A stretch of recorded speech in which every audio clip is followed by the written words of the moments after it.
Otur şay bir konli ayrı kardeşten, şirin maylakatli bir gana yakşay. Yüzümün minnet bilen berilen aşdan, iyisen tagam yakmaz da hana yakşay. Konul bir kuşkin uçması bu sanson,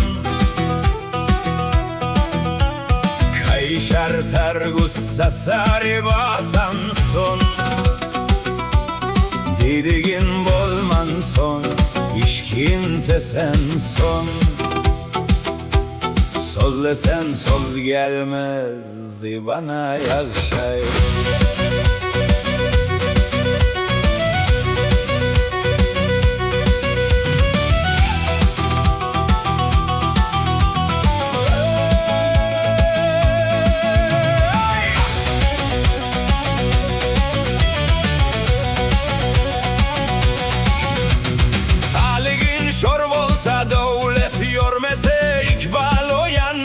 Vaktin turmasa, peymayızı her kime Tanrı vermese, yolmek yortmak bilen her yana yakşay. Atsan nişana deger okun doğrusu, bir menzile yetmez yukun egrisi. Basim sandan çıkar ova ogrusu, yiğit sada gerek Turkana yakşay. Aslına yet söz manisin sonra da,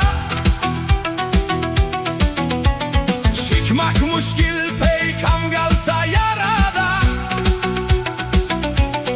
Akıl uğraş etmez avdi parada,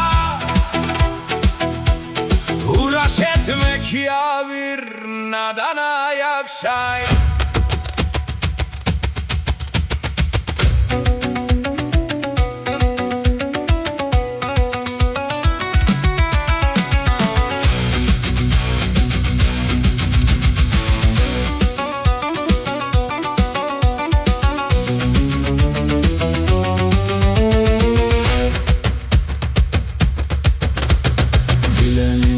Şeylik yadından gitmez, dost dosttan yamanlık görse unutmat. Bolandan son ecizlikten iş bitmez, bolmaklık her işe merdana yakşay.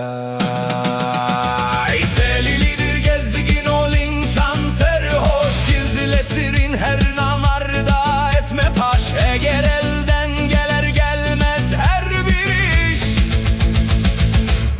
habayı siyasat düşmana